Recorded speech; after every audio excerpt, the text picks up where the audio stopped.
Hello, welcome to the Learning Playlist, a podcast for the major and general education courses under the tutelage of Mr. Ryan Dave Ryla, USJR College Instructor. This project is a supplement to the said courses and as a means to share knowledge to the public at large.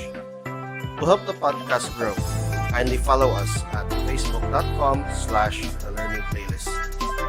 And now, on to our show.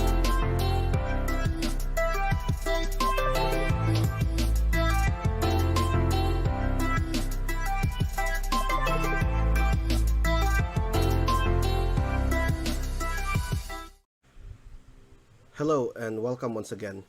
In this lecture, we are going to talk about the basics of the Constitution.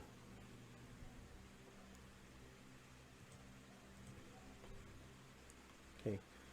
So we have to first identify or to understand what is a constitution.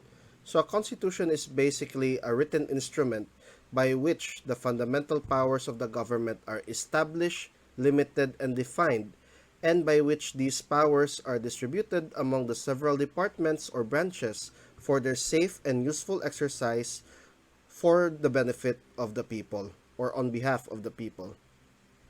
Okay. So the purpose of the Constitution basically is it's the founding or the fundamental law of the land. So its prime purpose, like in a computer, is to be the OS, the operating system behind the machinery of the state, basically, no? Or if you're going to use the example of a computer, without an OS, there can be no personal computer or no laptop for you. So just like with the OS, there can be no government without the Constitution per se, because the Constitution, as the fundamental law of the land, creates the government and basically defines how that government would look like and how it would maintain itself in the long run. Okay, so as fundamental, it speaks for the entire people from whom it derives its claims to obedience, and it is the highest level of it is the highest kind of law, and all other laws must conform to it or be struck down as unconstitutional. And it is the test on the legality of actions of all governments, of all governmental bodies, that is. Okay. So aside from that, the Constitution is the basic and underlying principle of the government. So again, as the basis of the government, the Constitution prescribes the permanent framework of government, and it assigns the functions and powers, or limits the powers of uh, branches of governments per se, and it establishes the principles on which the government is founded and operates upon. So it also limits lawmaking or legislating powers, and it is a guide for legislators and for legislations, because you remember the Constitution is the highest law of the land. Okay. So what is the study of the Constitution? This is called the constitutional law, or the study of constitutional law. And this is defined as the branch of public law which treats constitutions, their nature, formation, amendment, and interpretation. So anything that has something to do with the Constitution and its principles are part of this subject called constitutional law, or this body of discipline called constitutional law.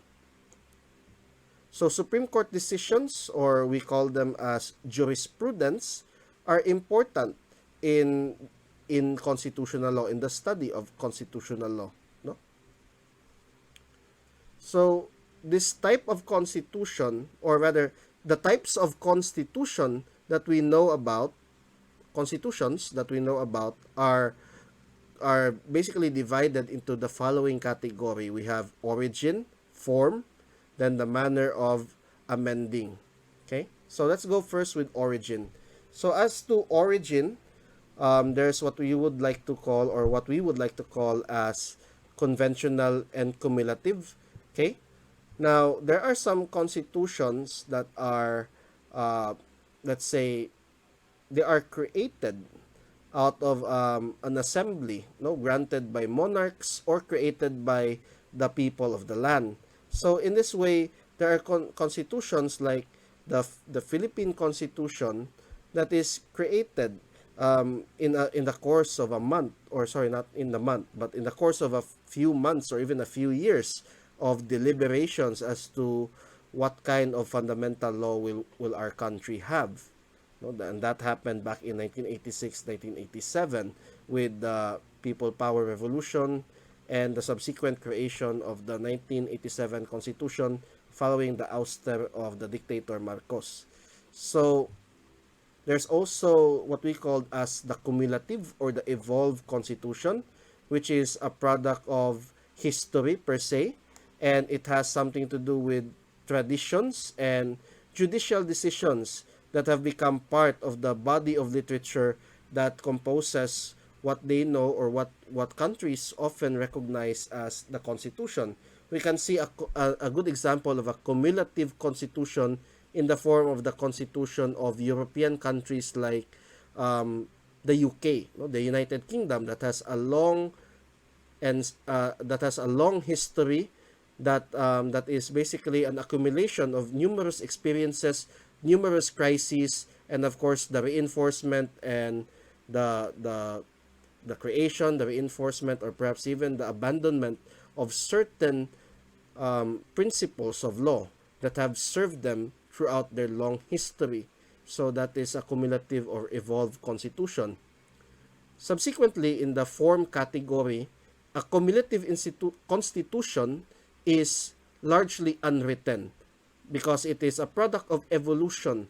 It is not something that is created by a constituent assembly, but rather it is created over long periods of time, sometimes even hundreds of years, no? As in the case of the Constitution of the United Kingdom.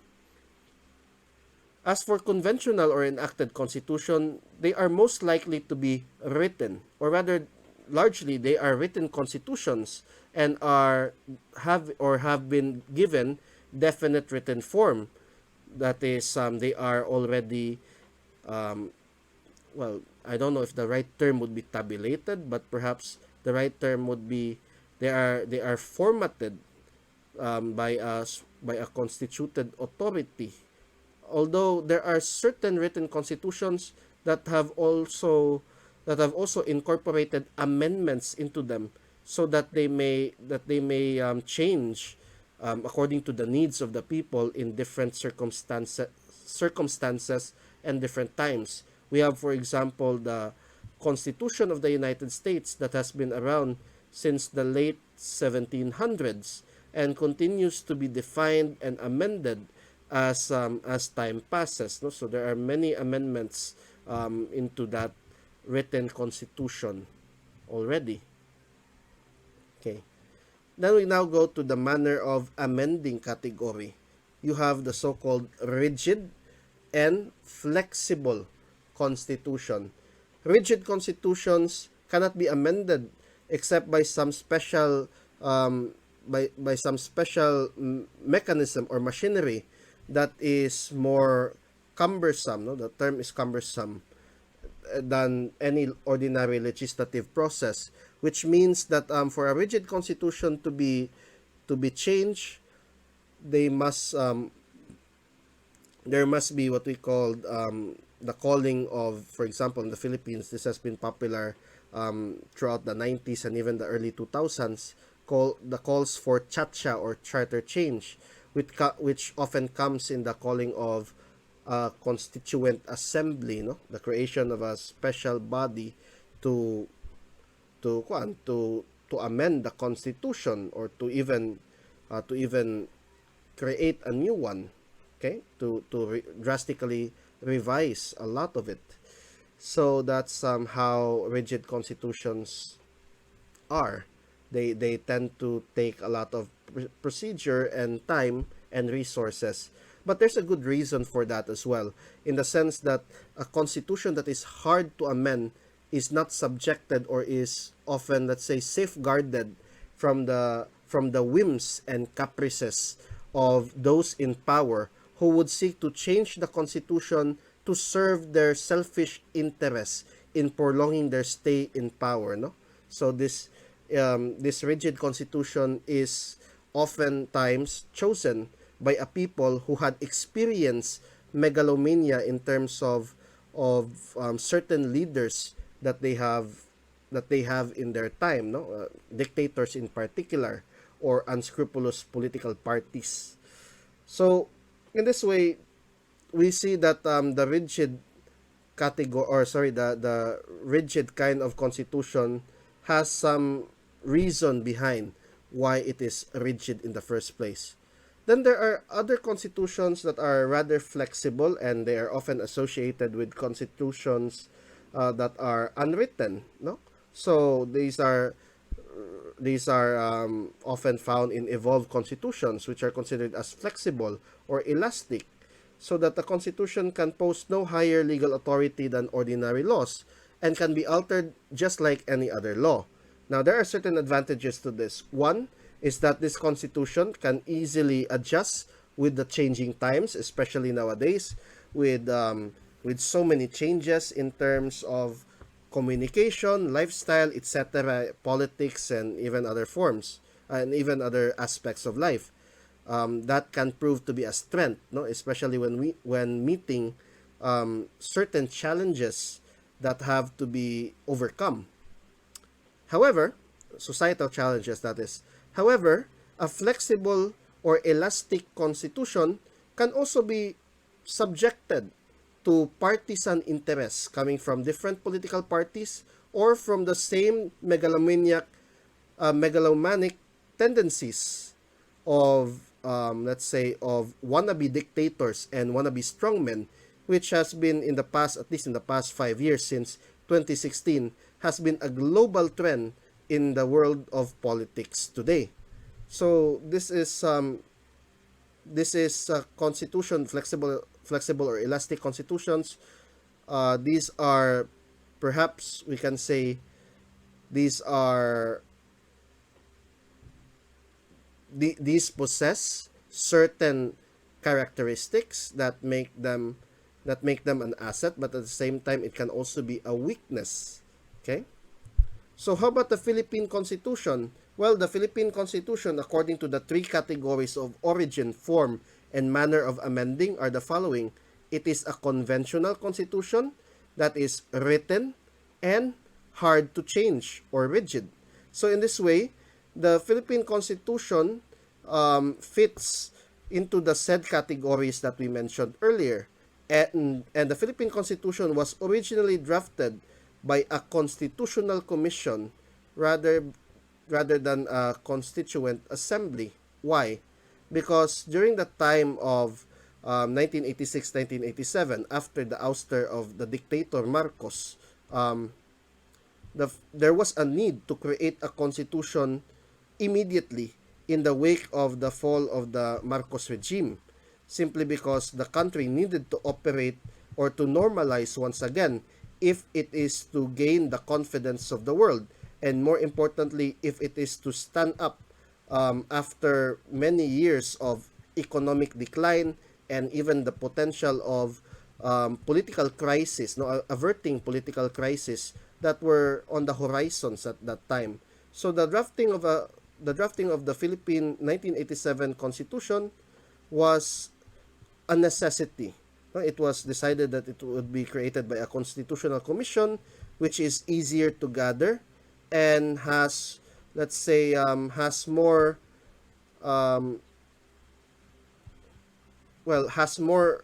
urgency in this manner, because it was really needed. No, a constitution was really needed. Otherwise, the legitimacy of the government would be in the balance, would hang in the balance. So, as to a written constitution, there are advantages and disadvantages as well. Okay, I think we have covered this one earlier, perhaps. Okay, so we'll move. So a good written constitution can be defined by what I would like to call as BBD. BBD, brief, broad, and definite, and that is according to the form category, no?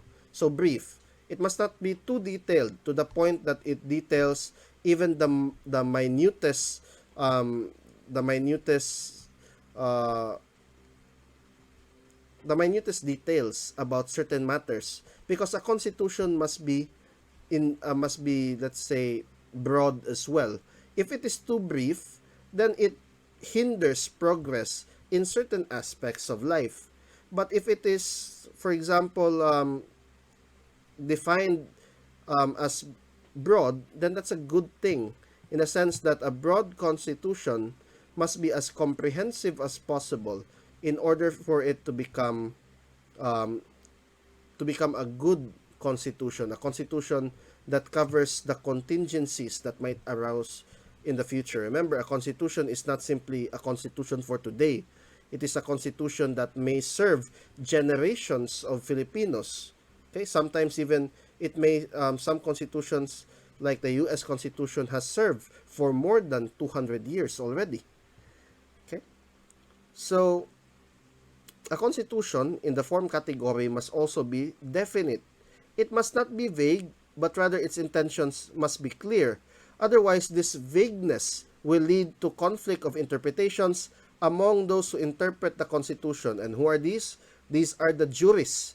These are the Supreme Court justices who make the jurisprudence or the Supreme Court decisions that constitutionalists follow. No, those who study constitutions, those who devote their lives to the study of the Philippine Constitution in particular, they rely upon the decisions of the Supreme Court in order for them um, to make their commentaries or to make their opinions about the Constitution in the first place, no, which is their expertise. So conflict in interpretations must be avoided in a good written constitution.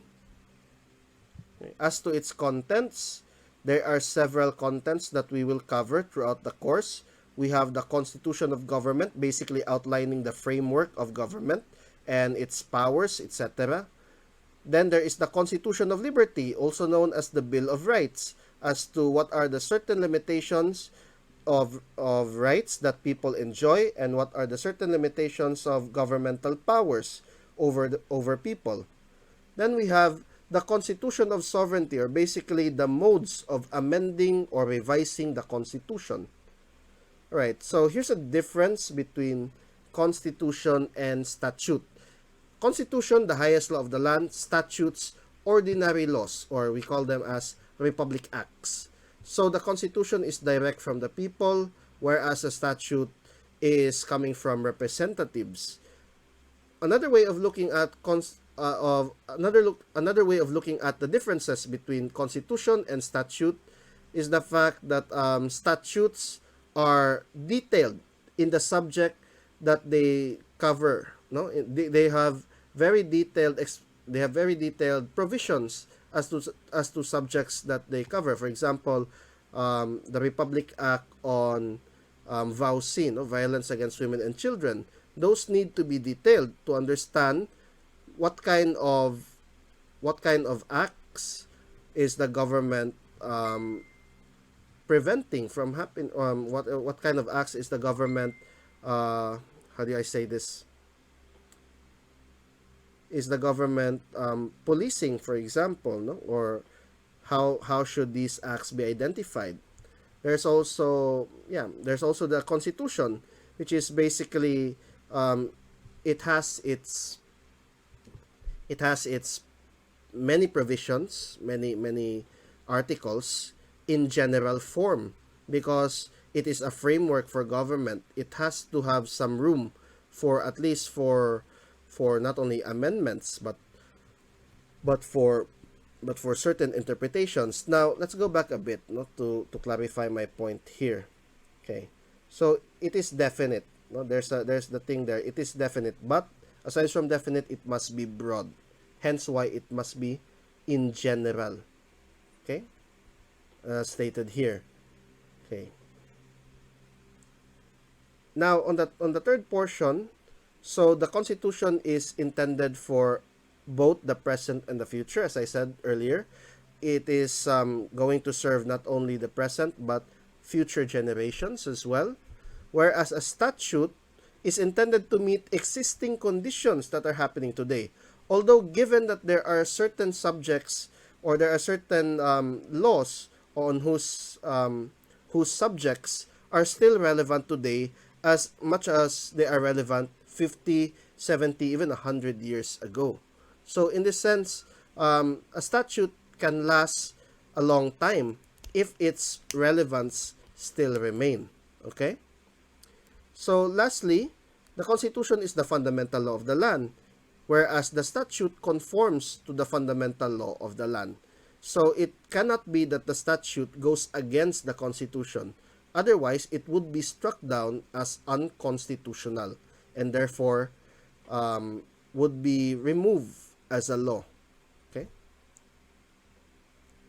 So, who can interpret the Constitution? Basically, everyone can interpret the Constitution. Individuals, private individuals like you and I, can interpret the Constitution, but such an interpretation is not authoritative. Okay, it is not authoritative. It does not hold any water at all. We don't have the authority to interpret it. So who does? Well, government officials can have authoritative interpretation of the Constitution, those who have official duties in the legislative, executive, or judicial branch. Okay? However, the guardians of the Constitution really are the courts. Okay, the courts, primarily the Supreme Court, the highest court of the land. So their prime function is to interpret the Constitution in terms of making decisions over controversies, actual controversies presented to them, to basically to resolve or adjudicate such controversies. No, it can be ranging from it can be coming from many matters, okay, from many cases basically.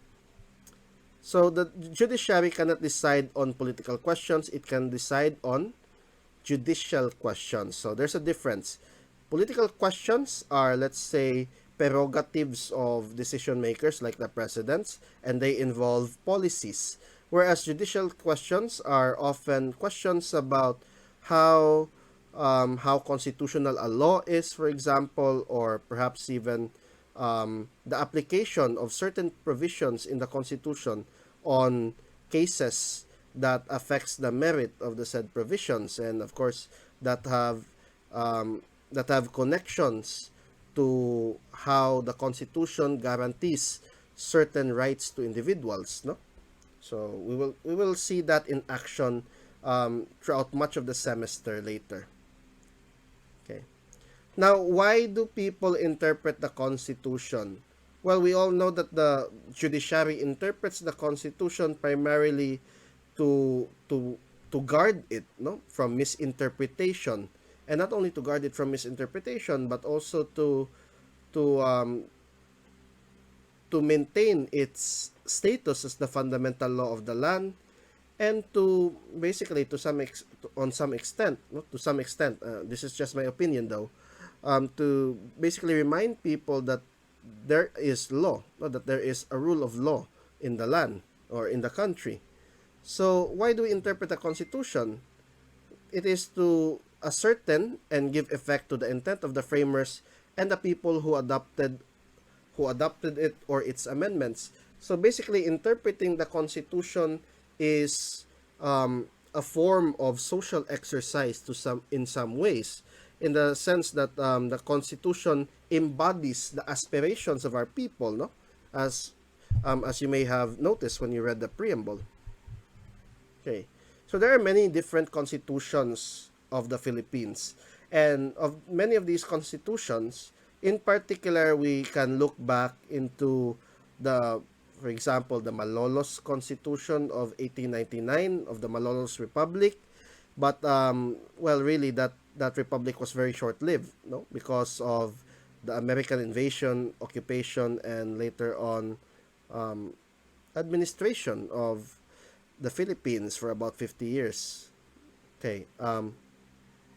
But the Americans did allow the Philippines eventually by 1935 to create basically a carbon copy of its constitution. So, and hence was born the 1935 Constitution of the Philippines, which is heavily influenced by the Americans, as they would like to call that during the period of 1935 to 1945. Supposedly, the Philippines was under American quote unquote tutelage in terms of how we govern ourselves, no?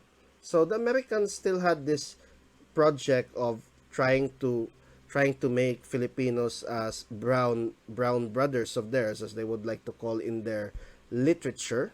Sounds racist, but it is racist actually. In a sense, they were trying to make the Philippines into a copy of the United States, since we are a colony of theirs in the first place. But oddly enough, the Americans never did adopt us as a state.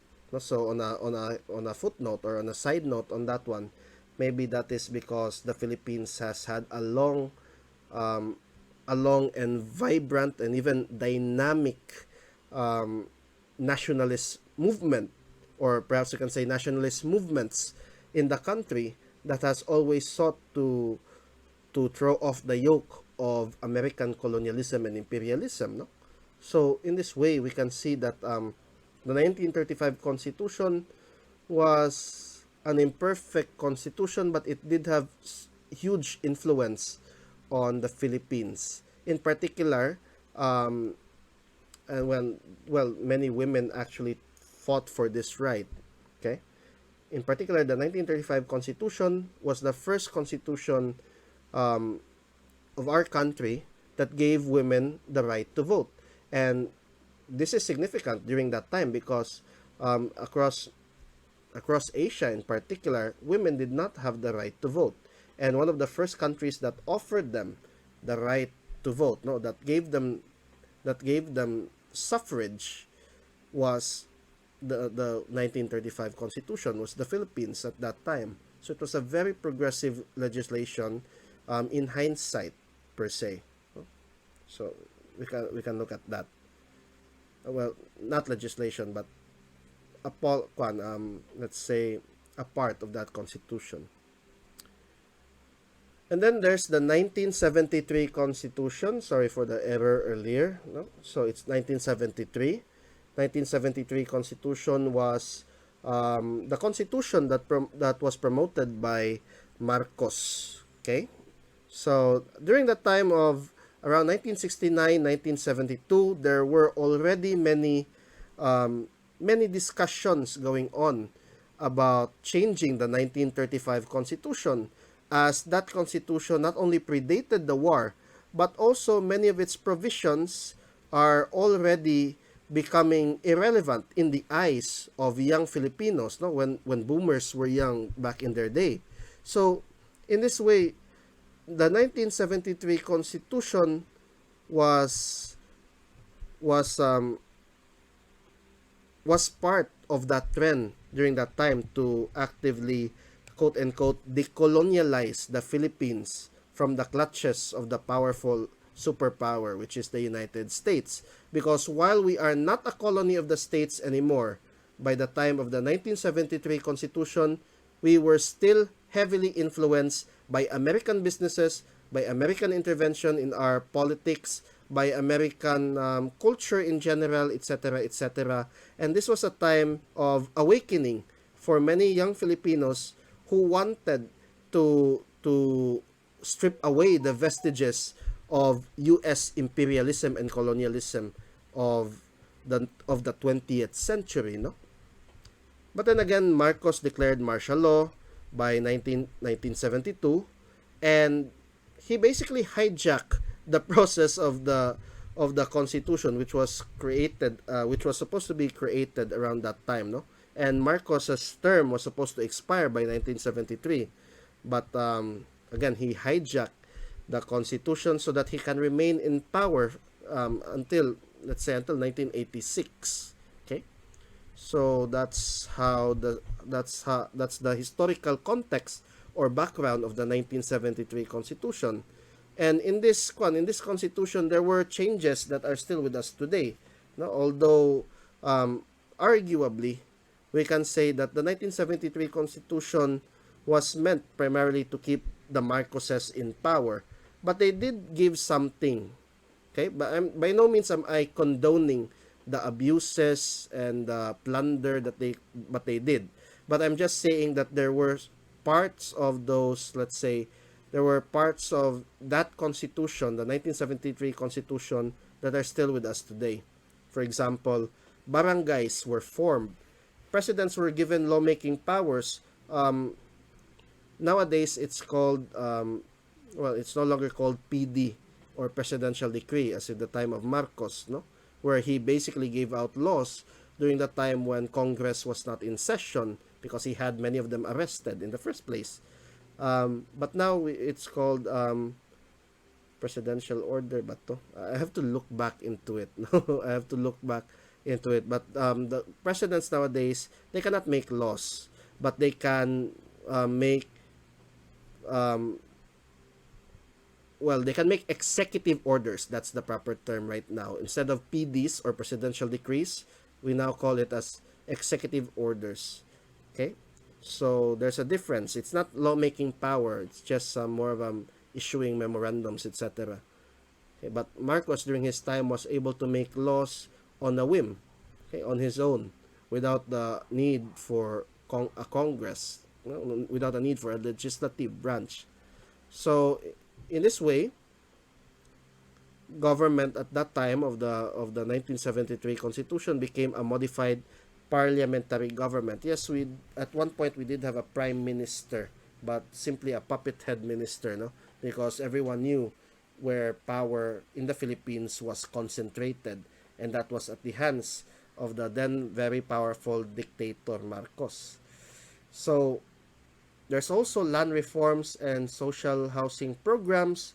However, many of these programs are, let's say, dubious at best because of the way that many of these programs were used to enrich the pockets of political leaders loyal to the Marcoses at that time. Okay. There was also the Freedom Constitution of 1986. I think we have covered this one extensively already. So we'll we will push forth with the 1987 Constitution. Okay, so it's still in use today, and it was, as we have mentioned throughout the presentation, it was created in the wake of the EDSA revolution, and there was a need for it to become operational as soon as possible. All right. So as I was saying earlier, the Constitutional Commission was created to address key issues of drafting a constitution at a time of, let's say, at a time of crisis, which was the late 1980s. Okay, a time of crisis for the Philippines in the sense that government was not yet that established to be let's say, to be safeguarded from coup d'etats in particular, or from any other political crisis, no? So one thing that was hovering over everyone's head at that time, like the mythical sword of Damocles, was the idea that there was civil war brewing, no? And the Marcoses were not yet finished, by the way. They were just outside of the Philippines in Hawaii during the late 1980s um, until Ferdinand Marcos died in 1989. So in this way, we can see that on the historical background, the Constitutional Commission was necessary because there was the consideration of time saving, and of course it is also not expensive. However, there were merit to criticisms that a Constitutional Commission, primarily appointed by the President herself, Corazon Aquino at that time, it can be easily manipulated, okay, because they were beholden to the President in the first place, and members were not elected. So there's also the question of who do they serve, okay? Who do they serve? So that's the main criticism of the Constitutional Commission of 1986-1987. Okay.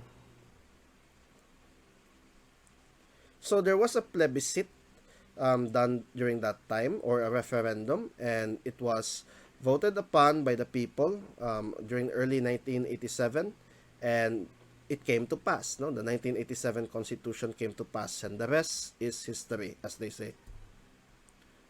Okay, so there are principles here of the 1987 Constitution. We shall go back to this portion at a later time when we are discussing already Article 2, or the Declaration of State Principles. Okay, so we shall go back to that. All right, and that's the end of our presentation for this time. Thank you for listening, and if you make any comments, or if you have any comments for this discussion, um, kindly please post them on the comment section below.